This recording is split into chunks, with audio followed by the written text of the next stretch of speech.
All right, so we are going to get started in our next lesson.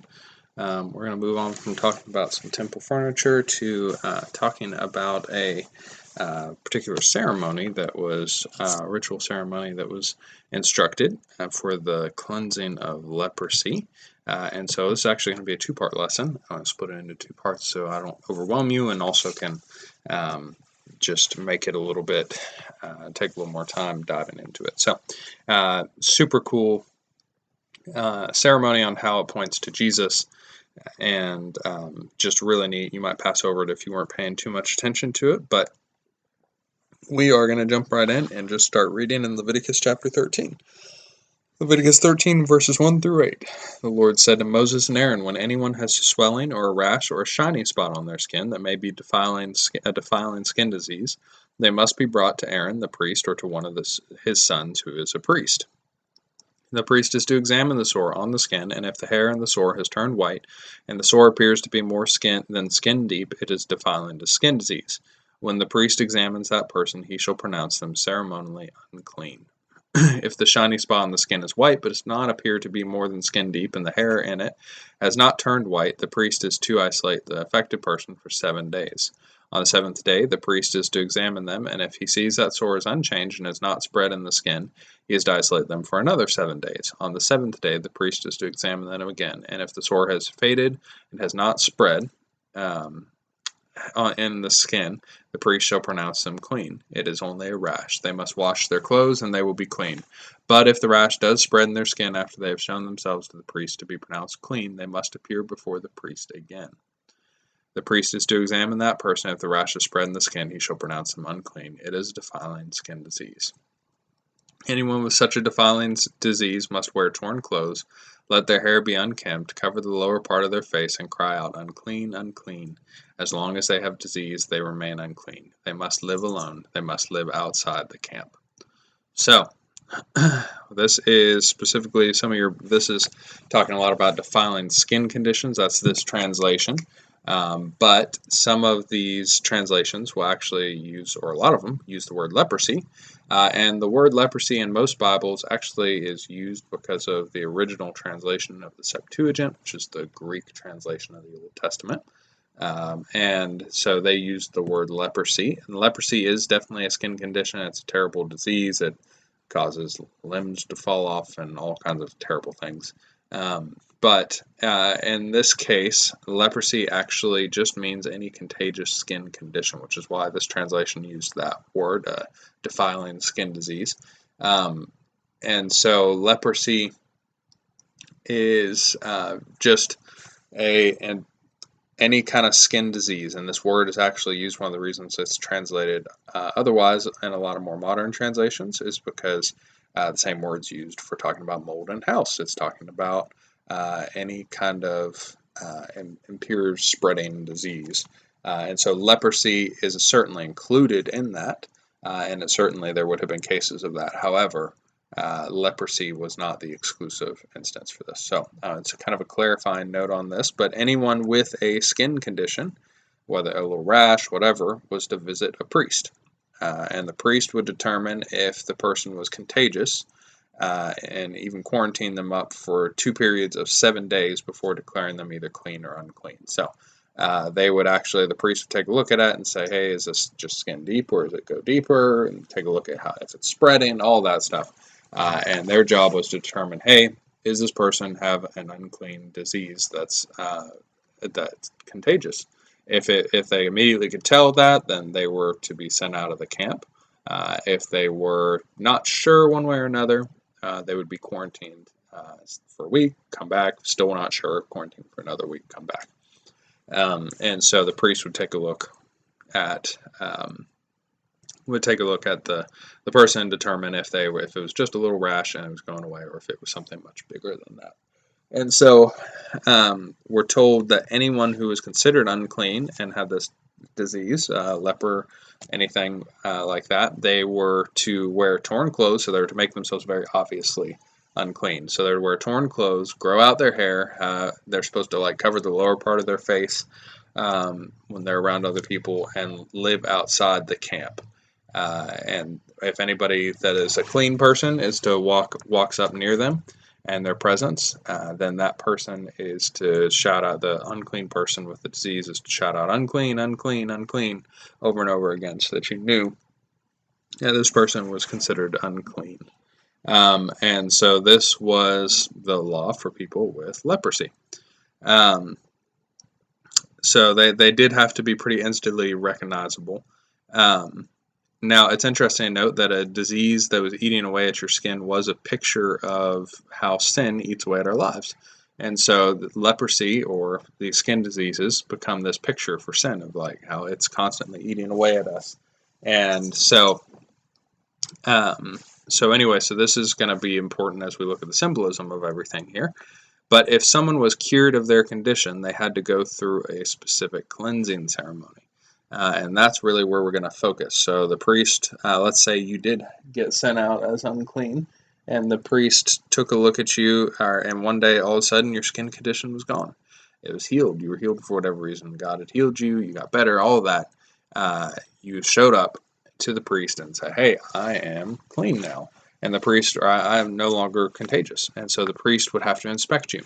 And so then if you were indeed considered clean, there would be a special ceremony or ritual that you would have to perform before you could be considered to be clean again and rejoin the community. So we are going to read in Leviticus chapter 14 about that. So the Lord said to Moses, these are the regulations for any diseased person at the time of their ceremonial cleansing. When they are brought to the priest is to go outside the camp and examine them. If they have been healed of their defiling skin disease, the priest shall order that two live clean birds and some cedar wood, scarlet yarn, and hyssop be brought for the person to be cleansed. And then the priest shall order that one of the birds be killed over fresh water in a clay pot. He is then to take the live bird and dip it together with the cedar wood, the scarlet yarn, and the hyssop into the blood of the bird that was killed over the fresh water. 7 times he shall sprinkle the one to be cleansed of the defiling disease, and then pronounce them clean. After that, he is to release the live bird in the open fields. The person to be cleansed must wash their clothes, shave off all their hair, and bathe with water. Then they will be ceremonially clean. After this, they may come into the camp, but they must stay outside their tent for 7 days. On that 7th day, they must shave off all their hair. They must shave their head, their beard, their eyebrows, the rest of their hair. They must wash their clothes and bathe themselves with water, and they will be clean. On the 8th day, they must bring 2 male lambs with 1 ewe lamb, a year old, each without defect, along with 3/10 of an ephah of the finest flour mixed with olive oil for a grain offering, and 1 log of oil. The priest who pronounces them clean shall present both to the one to be cleansed and their offerings before the Lord at the entrance to the tent of meeting. Then the priest is to take one of the male lambs and offer it as a guilt offering, along with a log of oil. He shall wave them before the Lord as a wave offering. He is to slaughter the lamb in the sanctuary area where the sin offering and burnt offering are slaughtered. Like the sin offering, the guilt offering belongs to the priest. It is most holy. The priest is to take some of the blood of the guilt offering and put it on the lobe of the right ear of the one to be cleansed, on the thumb of their right hand, and on the big toe of their right foot. The priest shall then take some of the log of oil, pour it in the palm of his own left hand, dip his right forefinger into the oil in his palm, and with his finger sprinkle some of it before the Lord 7 times. The priest is to put some of the oil remaining in his palm on the lobe of the right ear of the one to be cleansed, on the thumb of their right hand, and on the big toe of their right foot, on top of the blood of the guilt offering. The rest of the oil in his palm the priest shall put on the head of the one to be cleansed, and make atonement for them before the Lord.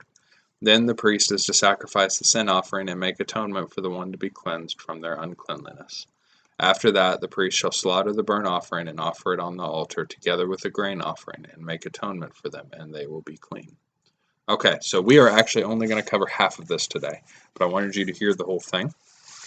So we're going to cover the first half, the ceremony with the birds. And so if you were, as I said before, if you were to suddenly be considered to no longer be contagious, you could go to the priest, and if he said, yep, you don't seem to be contagious anymore, then the priest would order for 2 birds to be brought out, along with cedar wood, scarlet thread, and hyssop. So cedar wood, scarlet thread, and hyssop is all kind of random things. So one of the two birds, we're told, is to be killed over the clay bowl filled with fresh water so that the blood and the water are to mix. So they would take the bird's head, they'd wring it off, and the blood would pour down into the water in the clay bowl. And the live bird was then to actually be dipped in that water and blood mixture along with the cedar wood, scarlet thread, and hyssop. And so a lot of people say that scarlet thread tied the cedar wood and hyssop to the bird, and all of it is dunked together in this bloody water from the other bird. Kind of gross. So the person who had the disease is then to be sprinkled by the priest 7 times with a mixture of blood and water, and the living bird is then to be released. Okay, so because of the skin disease being a picture of sin, the ceremony is actually pointing very much towards cleansing of sin. So we are going to see bloodshed because without blood there can be no atonement for sin. And so that's where we're going to see this blood come in, the sacrifice come in. And we have these 2 doves, and they represent really 2 things. The first thing is Jesus making the payment of death on our behalf so that we can actually find life. And so Jesus he took the payment that we deserved and died on our behalf, and then we get life. So you have the one dove that dies, so the other dove can go free, covered in the blood of the first one. So it's a very distinct picture of Jesus.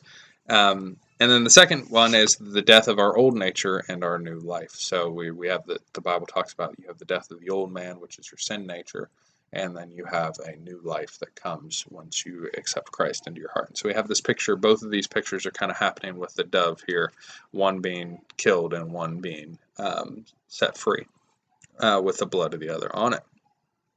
So what is the rest of the stuff about? Well, each item is pointing to crucifixion.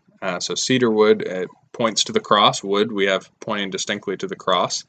And cedar is significant because it's known to be resistant to decay. And so this symbolizes new life, because it's specifically cedar wood that refuses to decay, refuses to rot. And so you see wood, which represents is pointing to the cross, also represents man, and we see wood that doesn't rot, which is like a human without dying, without the curse. And so that's where we have the symbolism of cedar wood. So you have both of these symbolisms happening, and it's pointing towards the cross of Jesus, right? So where Jesus bore the weight of all humanity's sin on his back, which is why wood represents humanity. So then we have the scarlet thread. So cedar wood, which doesn't rot, representing the reversal of the curse, the purification of our lives, which is very symbolic, of course, if your skin is no longer rotting away on you. Scarlet thread. Well, the color scarlet symbolizes redemption, and it points to the redemptive quality of blood. We'll give you an example of this. We see when the Joshua and the Israelites march around Jericho, Rahab puts a scarlet cord outside her window to signify who she is, so she is not killed and she is redeemed because of the scarlet cord that she puts out the window. That's pointing towards this image here. We also see how it points specifically to the crucifixion here, is that the robes Jesus was given to wear when he was mocked by the Roman soldiers, those were actually scarlet robes, were specifically told in Matthew. They stripped him and put a scarlet robe on him. So we have scarlet cloth, scarlet thread. It's pointing forward towards Jesus and the crucifixion, being given that scarlet robe. It also points towards the redemptive quality of the blood. Okay, and then we have the hyssop. Hyssop points specifically, as we've talked in the past, to cleansing. David talks about being cleansed with hyssop for his sins. It has medicinal qualities in it that could be used as an antiseptic for wounds.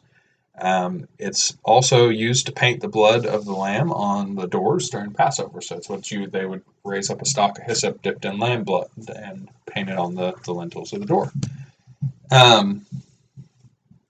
We also see when Jesus was on the cross, he asked for a drink, and the Roman soldier put a sponge with wine vinegar on it, and put it up on a stalk of hyssop and lifted it up to Jesus on the cross, where Jesus was had drank from it before he died. And so this pointing to Jesus being our Passover lamb, pointing to him cleansing the sins of the world.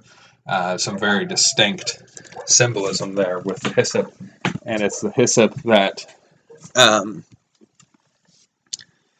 it's the hyssop is included in this mix. So you have the scarlet cord representing the redemptive quality of the blood, the robe that Jesus wore. You have the cedar wood representing the cross of Jesus and humanity having the curse reversed. You have the hyssop pointing to the cleansing power of Jesus' sacrifice and him being the Passover lamb. So all this symbolism packed into the one here. And I'll just read you that verse about Jesus getting the hyssop raised up to him later, knowing that everything had now been finished, and so the scripture would be fulfilled.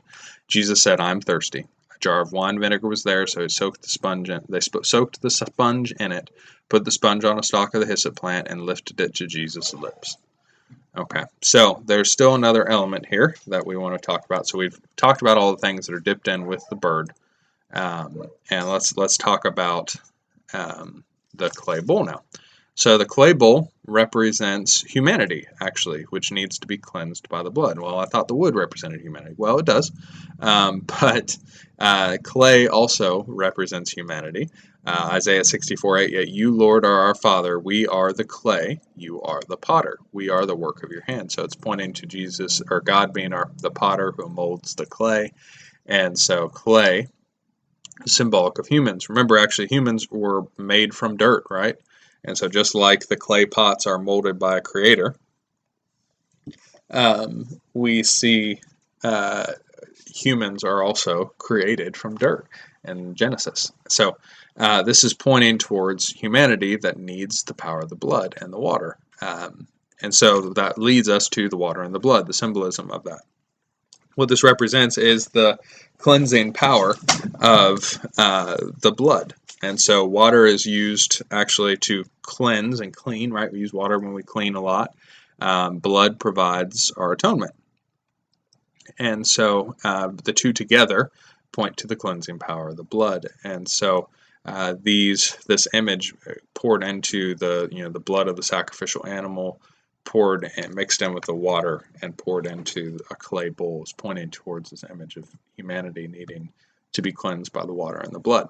Now, Hebrews talks about this image further. It says in chapter 10, it says, "Therefore, brothers and sisters, since we have confidence to enter the most holy place by the blood of Jesus, by a new and living way opened for us through the curtain, that is, his body, and since we have a great priest over the house of God, let us draw near to God with a sincere heart and with the full assurance that faith brings, having our hearts sprinkled to cleanse us from a guilty conscience and having our bodies washed with pure water." Remember that the leprous person was sprinkled with the blood and water mixture 7 times, signifying the new creation. 7 being the number of perfection, and just the days of creation week. And so this is signifying, hey, this person is a new creation now.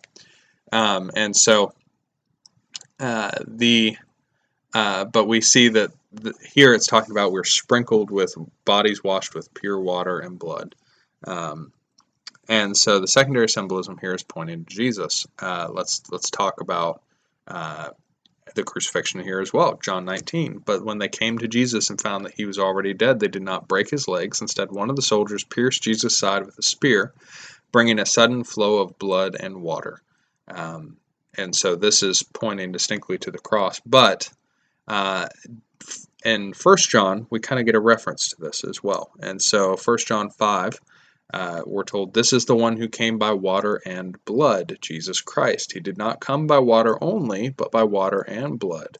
And it's the Spirit who testifies, because the Spirit is the truth." Now, this is a confusing verse. I'll agree with you. This one here is very confusing. But this verse here is pointing to the Spirit being the witness of Christ who comes by water and blood. We have water and blood that pours out of his side. We have the cleansing power of the blood mixed with the water. You have images maybe of baptism mixed in there with water. But where might we see the Spirit in this ritual? And I think this verse is actually referring back somewhat to this ritual of the leprosy cleansing from a leper. And so where would we see the Spirit in this? Well, remember how the Spirit shows up in the form of a dove during Jesus' baptism? Well, it's the bird that's dipped in the water and the blood here. So we actually have a picture here of the Spirit witnessing the sanctifying work of Christ. We have a bird. The Spirit shows up as symbolically as a bird, specifically a dove. This doesn't really specify dove, but in other sacrifices, any birds that were used were pigeons or doves. And so the bird, likely a dove, was actually dipped in this water and blood. And so we're told the Spirit witnessed the Christ who came from water and blood. And this is pointing back to the Spirit witnessing the power or the power of Jesus' sacrifice, being the one that raises Jesus from the dead. It's his power, we're told, that actually rose Jesus from the dead. And so the bird is representing the Spirit, but it represents the Spirit in another way. So remember that the one bird being killed and the other going free is actually symbolic of the death of our sin nature and our new life.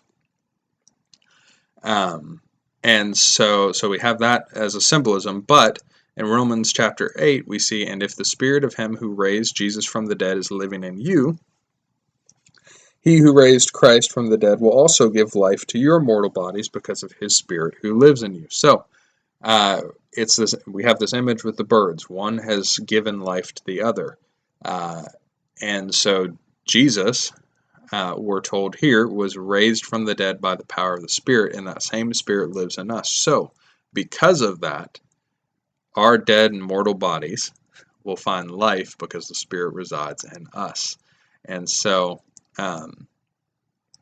This means that the bird is a symbolic work of the Spirit, symbolic of the Spirit's work of new life in us. So this person is sprinkled by the blood. This dove or bird is killed, so the other can go free. It's dipped in the power. We see all the symbolism of new life and cleansing mixed in there, and the person is sprinkled with that blood and water mixture.